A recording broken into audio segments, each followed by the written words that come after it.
Friends, इस lecture में अपन biological classification इस चैप्टर को पढ़ेंगे। इससे पहले के चैप्टर में अपन ने क्या देखा कि जो पूरे ऑर्गेनिज्म से उस लिविंग वर्ल्ड में क्या किया था, सिर्फ दो ही क्लासिफिकेशन में डिवाइड किया था, प्लांट किंगडम और एनिमल किंगडम। लेकिन इस चैप्टर में अपन देखेंगे एक साइंटिस्ट आएगा, वो क्या करेगा, पूरे लिविंग वर्ल्ड को, पूरे ऑर्गेनिजम्स को क्या करेगा, वो 5 किंगडम में क्लासीफाई करेगा। और वही सारे 5 किंगडम अपन को इस चैप्टर में डिटेल में पढ़ने हैं। तो अगर वीडियो अच्छा लग रहा है तो आप लाइक करो, सब्सक्राइब करो, ताकि हर एक वीडियो आप तक पहुंच सके। ठीक है, तो चलो स्टार्ट करते हैं। देखो, since the dawn of civilisation there have been many attempts to classify living organisms. It was done instinctively, not using criteria that were scientific but born out of need to use organisms for our own use. तो अब बहुत पहले क्या होता था कि जो classification होता था अपने ज़रूरत के हिसाब से करते थे। ठीक है, जो लोग हैं उस क्लासिफिकेशन अपने ज़रूरत से हिसाब से करते थे। फॉर फूड, शेल्टर, क्लोथिंग, जैसे जैसे ऑर्गेनिजम्स का और एनिमल्स का अपन यूज़ करते रहे वैसे क्लासिफिकेशन किया। जैसे कि देखो, Aristotle was the earliest to attempt a more scientific basis for classification. तो अरिस्टोटल ने किया कि एक साइंटिफिक बेसिस यूज करके ऑर्गेनिज्म को क्लासिफाई करने की कोशिश की। तो इसको याद रखना कि फर्स्ट अटेम्प्ट किसने किया था, साइंटिफिक बेस पे अरिस्टोटल ने किया था। ये आपका एमसीक्यू बन सकता है। ठीक है, तो इसको याद रखना। नेक्स्ट देखते हैं। ठीक है, he use simple morphological characters to classify plants. तो यहाँ उसने, एरिस्टोटल ने क्या यूज किया, मॉर्फोलॉजिकल कैरेक्टरिस्टिक्स को यूज किया। किसको यूज किया, कौन से कैरेक्टरिस्टिक, मॉर्फोलॉजिकल कैरेक्टरिस्टिक। तो इसको याद रखना है। ठीक है, ये एमसीक्यू बन सकते। तो प्लांट्स को उसने, एरिस्टोटल ने क्या किया, प्लांट्स को मॉर्फोलॉजिकल कैरेक्टरिस्टिक पे बेसिस पे क्या किया, प्लांट्स को डिवाइड किया किसमें, ट्रीज, श्रब और हर्ब्स में। ठीक है, तो इन तीन डिवीजन में प्लांट्स को क्या किया, उसने डिवाइड किया। He also divided animals into two groups, to which had red blood and those that did not. तो उसने एनिमल्स को भी डिवाइड किया, रेड ब्लडेड एनिमल एंड ऐसे एनिमल जिनमें रेड ब्लड नहीं। ठीक है, तो ये जो एरिस्टोटल का क्लासिफिकेशन है इसको आपको शॉर्टली याद रखना है। नेक्स्ट देखते, द इन लीनियस टाइम। तो अपन ने लीनियस का लिविंग वर्ल्ड में पढ़ा कि लीनियस ने क्या किया, दो किंगडम में डिवाइड किए, एक तो एनिमल किंगडम और plant kingdom. Linnaeus time two kingdom system classification with a Plantae and Animalia kingdom, ऐसे दो किंगडम लीनियस ने दिए थे। Was developed that include all the plants. तो प्लांटे में सारे प्लांट्स आएंगे और एनिमलिया किंगडम में सारे एनिमल्स आएंगे। This system did not distinguish between the eukaryotes and prokaryotes. तो ये सब क्या है, इसके डिमेरिट से। ठीक है, तो इस सिस्टम जो था प्लांटे एंड एनिमलिया जो लीनियस ने दिया था, इसमें क्या हो रहा कि उसने यूकैरियोट्स और प्रोकैरियोट्स इनको क्या किया, सेपरेटली प्लेस नहीं किया था। और क्या था कि ये जो सिस्टम था वो डिस्टिंग्विश नहीं कर रहा था किस किस के बीच में, एक तो यूकैरियोट, प्रोकैरियोट, दूसरा यूनिसेलुलर, मल्टीसेलुलर ऑर्गेनिजम्स, फिर एंड फोटोसिंथेटिक तो एंड नॉन फोटोसिंथेटिक। तो इसमें ये जो क्लासिफिकेशन सिस्टम था वो डिस्टिंग्विश नहीं कर पा रहा था। ठीक है, classification of organisms into plant and animal was easily done and was easy to understand, but a large number of organisms did not fall into either category. तो इसमें जो अपन ने प्लांट एंड एनिमल ऐसे दो क्लासिफिकेशन थे वो तो easily study के लिए इजी था, लेकिन ऐसे कुछ एनिमल थे जो इन दोनों क्लासेस में नहीं पढ़ते थे। ठीक है, जैसे कि hence the two kingdom classification used for long time was found inadequate. ठीक है, तो इसी वजह से क्या हुआ, ये दो किंगडम क्लासिफिकेशन थी वो इनएडिक्वेट डिसाइड हुई। ठीक है, beside gross morphology, a need was also felt for including other characteristic like cell structure. तो पहले क्या किया था कि जो उन्होंने क्लासिफिकेशन किया था वो ग्रॉस मॉर्फोलॉजी पे किया था। अब कौन सी नीड हो गई, तो अब उसमें क्या क्या इंक्लूड किया गया, सेल स्ट्रक्चर इंक्लूड किया। Cell structure, nature of wall. ठीक है, सेल वॉल का कौन सा नेचर है। ठीक है, सेलुलोज की है या पेप्टाइडोग्लाइकन की है, ऐसी। ठीक है, मोड ऑफ न्यूट्रिशन कैसा है। ठीक है, हैबिटाट, मेथड ऑफ रिप्रोडक्शन क्या है। तो इस पे क्या किया, इस सारे पॉइंट्स को क्या किया, क्लासिफिकेशन में फिर इंक्लूड किया। और क्या था, इवोल्यूशनरी रिलेशनशिप, इसको भी इंक्लूड किया। ठीक है, classification system for the living organisms have hence undergone several changes. इसीलिए जो अपना क्लासिफिकेशन सिस्टम है वो बहुत सारे उसमें चेंजेस होते रहे। सबसे पहले क्या किया, एरिस्टोटल में क्या किया था, प्लांट में ट्री, श्रब, हर्ब्स, और एनिमल में क्या किया था, red blooded, not red blood. फिर क्या किया, लीनियस आया, लीनियस ने दो किंगडम दिए, प्लांट और एनिमल, उसमें भी प्रॉब्लम हो रही। फिर क्या किया, नेक्स्ट क्लासिफिकेशन डेवलप हो रही। ठीक है, ओवर द टाइम दो plant and animal kingdom have been a constant under all the different system, the understanding of what groups organisms be included under this kingdom have been changing. The number and nature of other kingdoms have also been understood differently by different scientist over the time. ठीक है, तो आगे देखते हैं।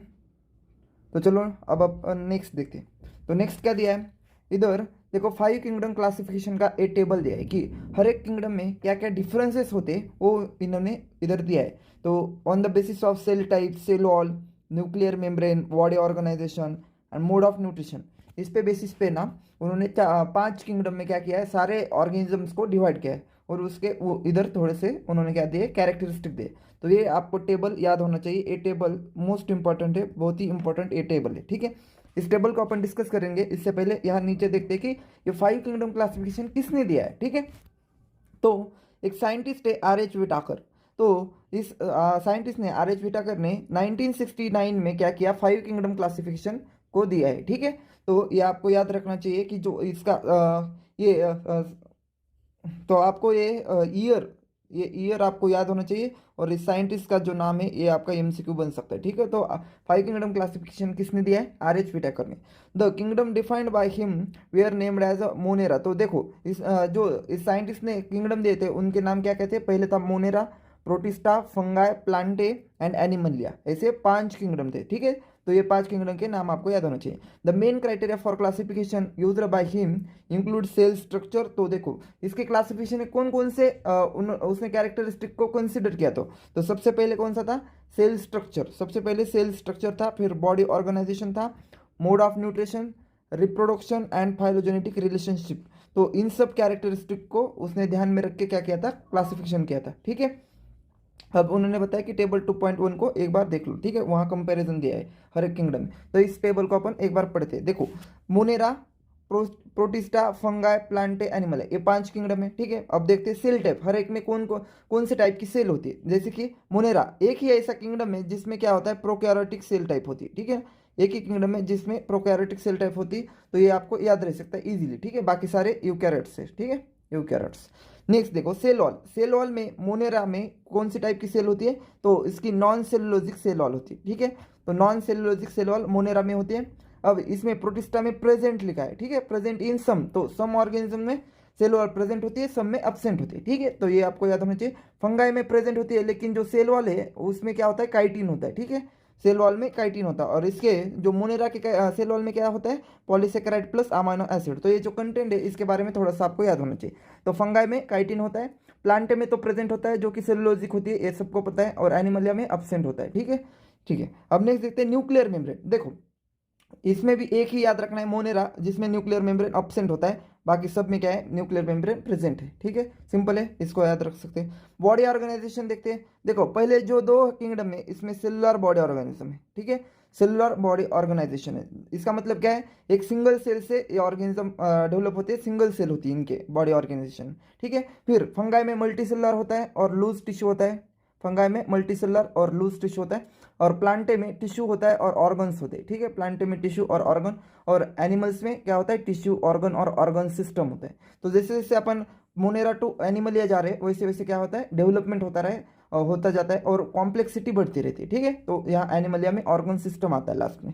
ठीक है, इसको भी आपको याद रखना है। फिर मोड ऑफ न्यूट्रिशन, ये इंपॉर्टेंट है, इस पे एमसीक्यू ज़्यादातर पूछा जाता है। ठीक है, मोड ऑफ न्यूट्रिशन, हर एक का मोड ऑफ न्यूट्रिशन आपको याद होना चाहिए। जैसे कि मोनेरा में ऑटोट्रॉफिक होता है, chemosynthetic and photosynthetic and heterotrophic, जिसे सैप्रोफाइटिक और पैरासाइटिक। तो ये सब कुछ उसका मोड ऑफ न्यूट्रिशन है। तो इसमें 2 है, मेनली 2 है, एक तो ऑटोट्रॉफिक हो सकते हैं या हेट्रोट्रॉफिक हो सकते हैं। ऑटोट्रॉफिक यानी वो खुद का जो फूड है वो खुद बनाते हैं। ठीक है, जैसे प्लांट्स कैसे होते हैं, ऑटोट्रॉफिक होते हैं, खुद का फूड खुद बनाते हैं। तो इसमें 2 टाइप्स के ऑर्गेनिज्म होते हैं मोनेरा में, ऑटोट्रॉफिक और हेट्रोट्रॉफिक। ठीक है, तो हेट्रोट्रॉफिक यानी जो डिपेंड होते हैं अदर ऑर्गेनिज्म फॉर फूड, जैसे कि सैप्रोफाइट और पैरासाइटिक। सैप्रोफाइट क्या होते हैं, जो कि डेड और डिकेइंग ऑर्गेनिज्म पे क्या करते हैं, वो ग्रो होते हैं, डेड एंड डिकेइंग मटेरियल पे वो ग्रो होते हैं, ऐसे ऑर्गेनिज्म को अपन सैप्रोफाइटिक बोलते हैं। ठीक है, तो ऐसे मोड ऑफ न्यूट्रिशन को अपन हेट्रोफिलिक बोलेंगे, जिसमें सैप्रोफाइटिक एंड पैरासाइटिक आता है। तो एनिमल्स अपन क्या अपना फूड बना सकते हैं क्या, नहीं, तो अपन भी क्या होते हैं, हेट्रोट्रॉफिक होते हैं, तो हेट्रोट्रॉफिक। ठीक है, इसमें एनिमल्स में होलोजोइक और सैप्रोफाइटिक आता है। होलोजोइक यानी वो पूरा अपन फूड क्या करते हैं, इनगल्फ करते हैं, इसके लिए उनको होलोजोइक बोलते हैं, तो इनगल्फमेंट।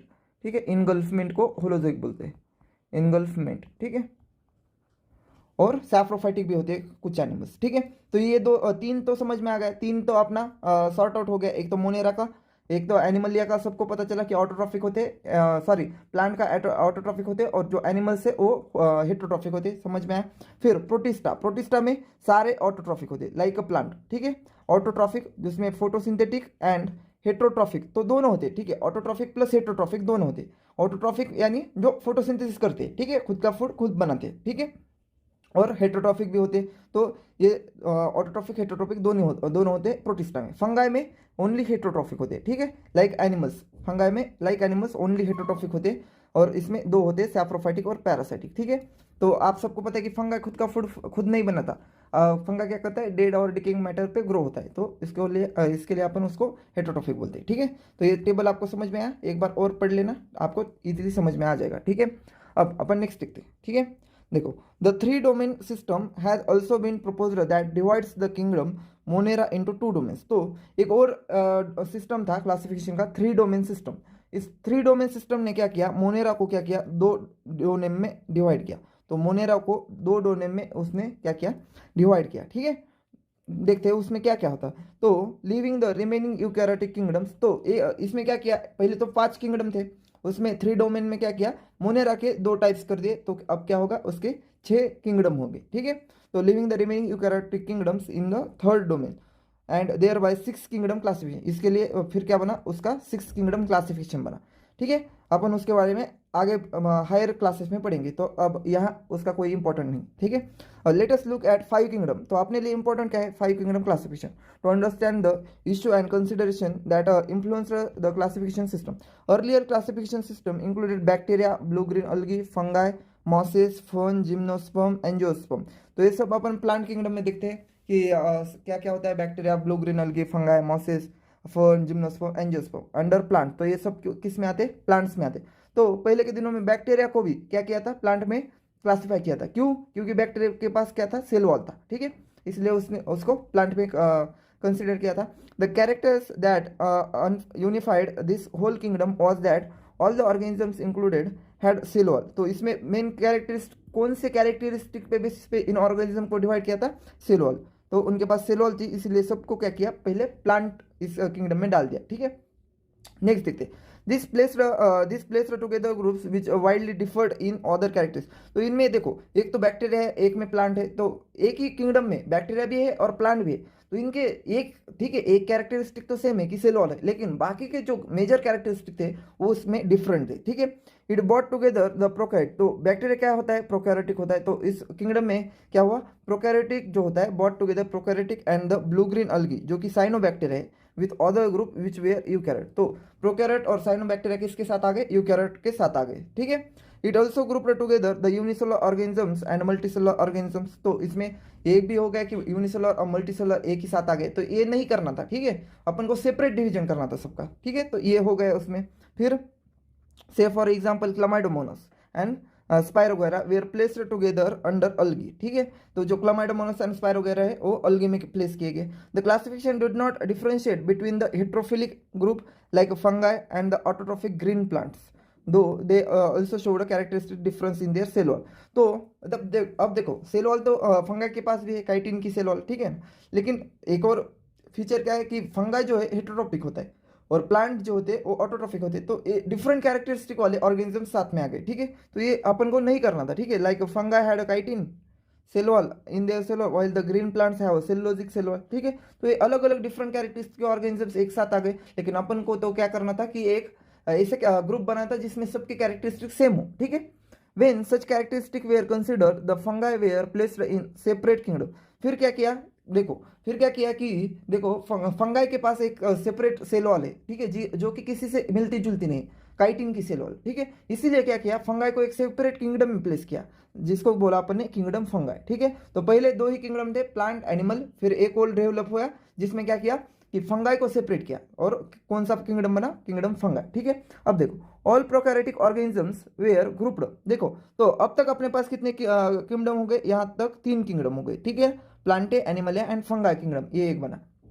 अब नेक्स्ट देखते, all prokaryotic organisms were grouped together under the kingdom Monera. ठीक है, फिर क्या किया, फोर्थ में क्या किया कि एक और अपना किंगडम आ गया, कौन सा, मोनेरा किंगडम। उसमें क्या किया, सारे प्रोकैरियोटिक ऑर्गेनिजम्स, ठीक है, सारे प्रोकैरियोटिक ऑर्गेनिजम्स इस मोनेरा में प्लेस किए गए। ठीक है, and the unicellular eukaryotic organisms are placed in kingdom Protista. And एक और फिफ्थ किंगडम आ गया जिसे अपन ने प्रोटिस्टा बोला, उसमें क्या किए गए, यूनिसेलुलर यूकैरियोटिक ऑर्गेनिजम्स उसमें प्लेस किए गए। ठीक है, समझ में आ गया। अब next kingdom Protista has brought together Chlamydomonas Chlorella early placed in algae within the plantae, both having a cell wall with a paramecium and amoeba which were earlier placed in the animal kingdom। तो इसमें protista में क्या हो गया, animal भी आ गए और plant भी आ गए। ठीक है, which like the cell wall. It has put together organisms which in earlier classification they are placed in different kingdoms.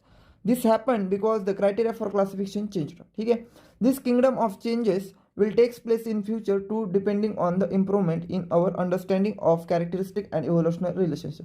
तो ये जो किंगडम का क्लासिफिकेशन हुआ है वो आगे चलकर भी इसमें क्या हो सकता है, चेंजेस हो सकती है बेस्ड ऑन कैरेक्टरिस्टिक्स। ठीक है ना, तो एक एकदम परफेक्ट नहीं है, इसमें आगे चलकर भी क्लास चेंजेस हो सकती है, ये उन्होंने बताया।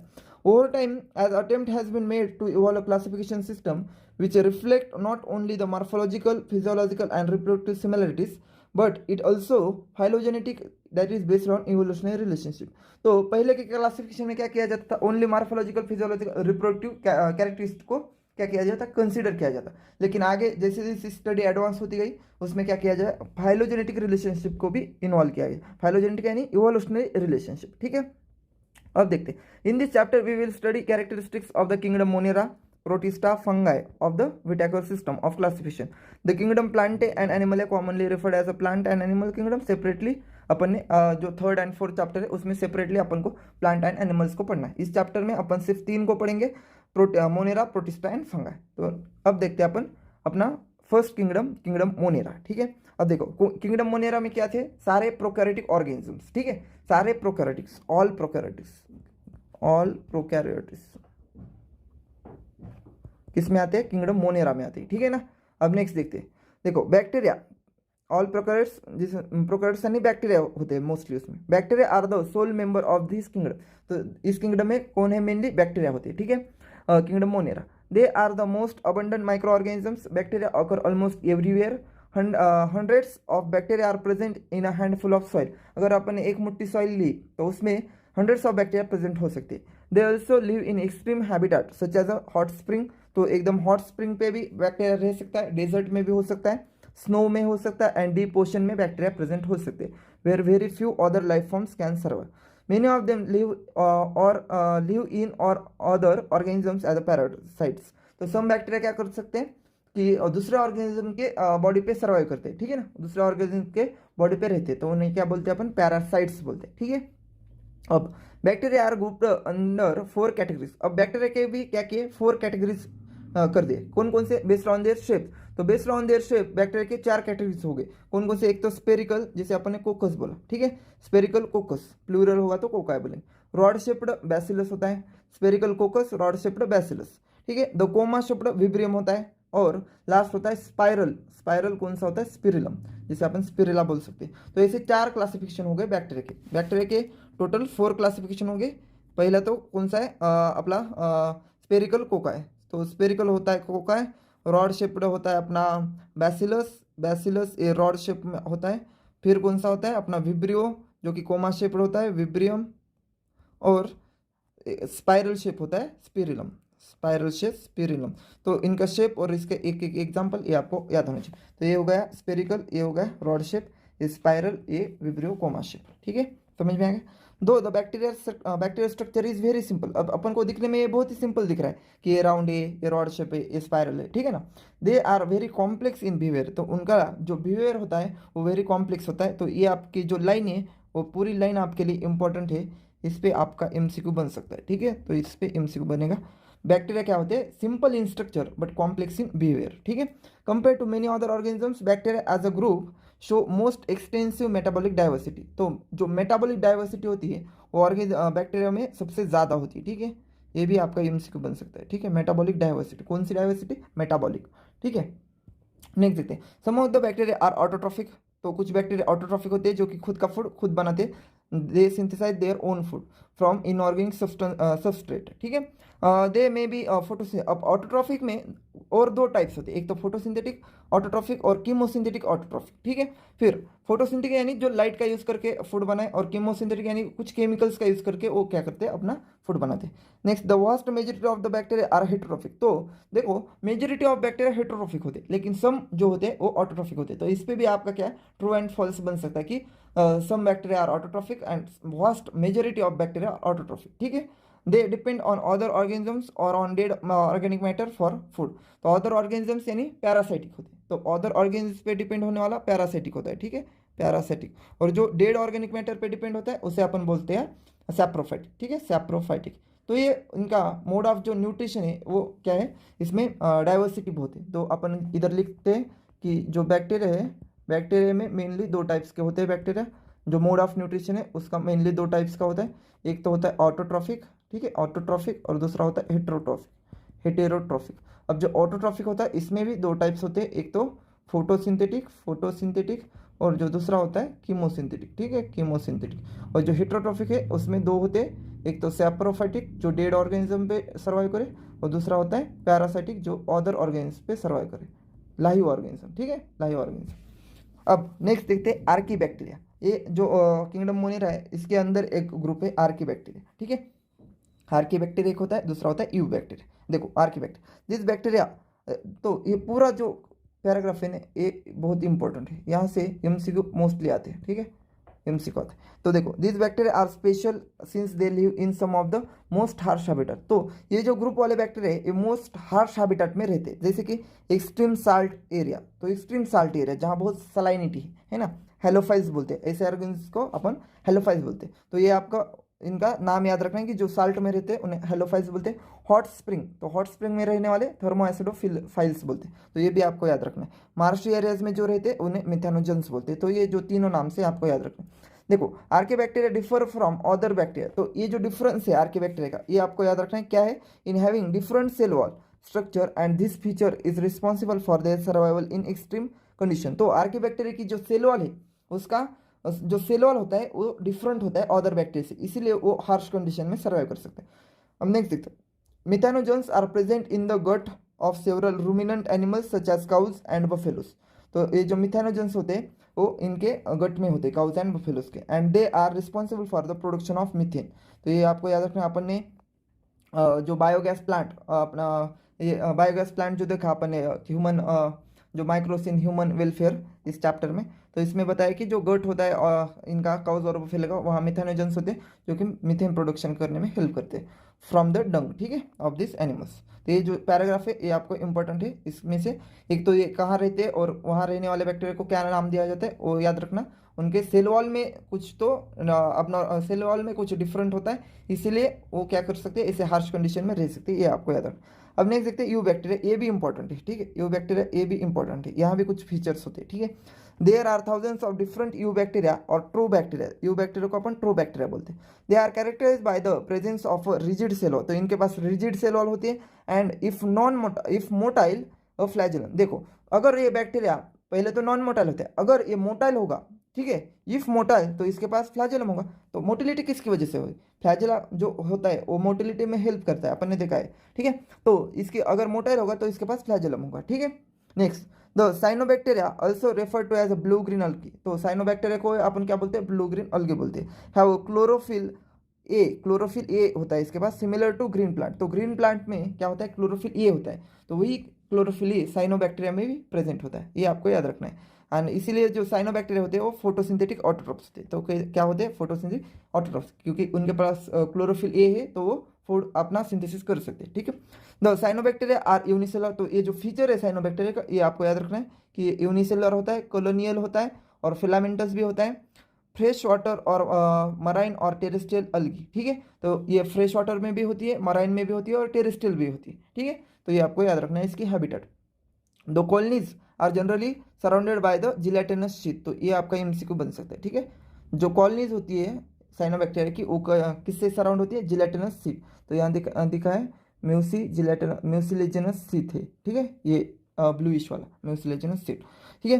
नेक्स्ट देखते हैं, they often form blooms in polluted water bodies. तो ये क्या फॉर्म करते हैं, ब्लूम्स फॉर्म करते हैं पोल्यूटेड वाटर बॉडीज में। Some of these organisms can fix atmospheric nitrogen in the specialised cells called as heterocyst. तो ऐसे सेल्स जो कि एटमॉस्फेरिक नाइट्रोजन को फिक्स करे, ऐसे सेल्स को क्या बोलते हैं, हेट्रोसिस्ट बोलते हैं। तो ये आपका एमसीक्यू बन सकता है, ठीक है, इसको याद ही रखना है, हेट्रोसिस्ट बोलते हैं, ठीक है। जैसे कि एग्जांपल है नोस्टेक एंड अनाबेना। तो ये जो बैक्टीरिया जो कि एटमॉस्फेरिक नाइट्रोजन को फिक्स कर सके, उनके एग्जांपल नोस्टॉक एंड अनाबेना, इनको याद रखना है, ठीक है। अब देखते हैं, ये हो गए कौन से अपने फोटोसिंथेटिक ऑटोट्रोप्स। नेक्स्ट देखते हैं chemosynthetic autotrophs. Bacteria oxide various inorganic substance. तो ये क्या करते हैं, इनऑर्गेनिक सब्सटेंस को उनका क्या करते हैं, ऑक्सीडेशन करते हैं, सच एज नाइट्रेट्स, नाइट्राइट्स और अमोनिया। इनका क्या करते हैं, वो ऑक्सीडेशन करते हैं। कौन, कीमो ऑटोट्रोप्स। तो ये आपको याद रखना है कि कौन से सब्सटेंस का वो ऑक्सीडेशन कर रहा है, ठीक है।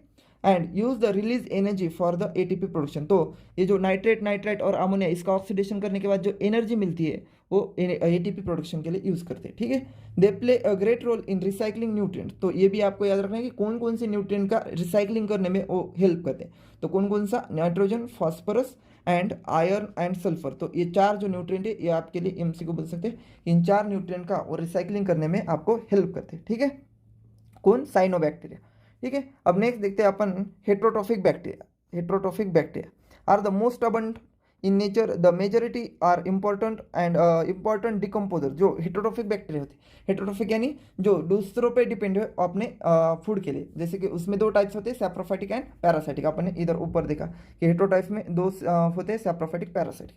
तो ये जो बैक्टीरिया होते हैं वो इंपॉर्टेंट डिकम्पोजर्स होते हैं, ठीक है। Many of them have significant impact on human affairs. They are helpful in making curd. तो ये जो हेट्रोट्रोफिक बैक्टीरिया होते हैं वो क्या करते हैं, आपको हेल्प करते हैं making curd from milk, production of the antibiotics, fixing nitrogen in legumes, ठीक है, लेगुम्स रूट और समार पैथो। तो ये जो इतना सारा इनका जो फंक्शन है, एक तो कर्ड बनाना, एंटीबायोटिक्स में हेल्प करना प्रोडक्शन में, ठीक है, नाइट्रोजन फिक्सेशन करना, ये हेट्रोट्रोफिक बैक्टीरिया करते हैं, ये आपको याद रखना है। Some are pathogens causing damage. तो कुछ बैक्टीरिया हेल्प करते हैं, कुछ बैक्टीरिया अपन को डिसीज भी करवाते हैं, ठीक है, तो डैमेज करवाते हैं टू ह्यूमन बींग्स। जैसे क्रॉप्स को भी वो डैमेज करते हैं, फार्म एनिमल्स, जो फार्म एनिमल्स होते हैं, पेट्स होते हैं, उनको क्या करते हैं, वो डैमेज करवाते हैं, डिसीज करते हैं, ठीक है। Cholera, typhoid, tetanus, citrus canker, ठीक है, are well known diseases caused by different bacteria. तो ये सारे वो क्या करते हैं, डिसीजेस करते हैं, ठीक है। एक तो यूजफुल क्यों है वो भी आपको याद रखना है, और हार्मफुल क्यों है ये भी आपको याद रखना है। तो कौन कौन से डिसीज करते हैं, cholera, tetanus, typhoid, citrus canker, ठीक है। नेक्स्ट देखते हैं, bacteria reproduce mainly by fission. तो बाइनरी फिशन, फिशन यानी बाइनरी फिशन से बैक्टीरिया क्या करते हैं, रिप्रोड्यूस करते हैं। Sometimes under unfavourable condition they produce spore. तो जब अनफेवरेबल कंडीशन आ गई, अनफेवरेबल यानी उनका जो न्यूट्रिएंट है वो खत्म हो गया, ठीक है, तो ऐसे कंडीशन में वो क्या करते हैं, स्पोर्स प्रोड्यूस करते हैं। They also reproduce by a sort of sexual reproduction. तो ये जो बाइनरी फिशन होता है वो असेक्सुअल रिप्रोडक्शन होता है, ठीक है, असेक्सुअल होता है। लेकिन सम ऑफ द बैक्टीरिया क्या कर सकते हैं, रिप्रोड्यूस कर सकते हैं by sexual reproduction, bye adopting a primitive type of DNA transfer. तो इससे सेक्सुअल रिप्रोडक्शन में वो क्या करते हैं, डीएनए ट्रांसफर करते हैं, ठीक है, from one bacterium to another bacterium, ठीक है, समझ में आ गया। तो दोनों टाइप के रिप्रोडक्शन होते हैं, सेक्सुअल, असेक्सुअल। असेक्सुअल में बाइनरी फिशन और सेक्सुअल में डीएनए ट्रांसफर होता है। नेक्स्ट देखते हैं, the mycoplasma are organisms that completely lack cell wall. तो ऐसा बैक्टीरिया और ऐसा ऑर्गेनिज्म जिसके पास सेल वॉल नहीं है, ठीक है, तो वो होता है माइकोप्लाज्मा। एक ही ऐसा मोनेरा में, किंगडम मोनेरा में ओवरऑल एक ही ऐसा ऑर्गेनिज्म है जिसके पास सेल वॉल नहीं होती, उसको अपन माइकोप्लाज्मा बोलते हैं। They are the smallest living cell. तो इसके दो फीचर समझ में आ गए, एक तो लैक सेल वॉल और स्मॉलेस्ट लिविंग सेल है, ठीक है, non and can survive without oxygen. तो ये अनएरोबिक भी है, ठीक है, विदाउट ऑक्सीजन, ऑक्सीजन यानी अनएरोबिक ऑर्गेनिज्म है, ठीक है। Many mycoplasma are pathogenic in animals and plant. तो ये हार्मफुल है अपने एनिमल और प्लांट के लिए, ठीक है। तो ये माइकोप्लाज्मा के बारे में इतना पैराग्राफ आपके लिए इंपॉर्टेंट है, ये आपको याद रखना है। इस माइकोप्लाज्मा में मोस्ट ऑफ द टाइम्स क्या होता है, क्वेश्चंस आते हैं, ठीक है, समझ में आएगा।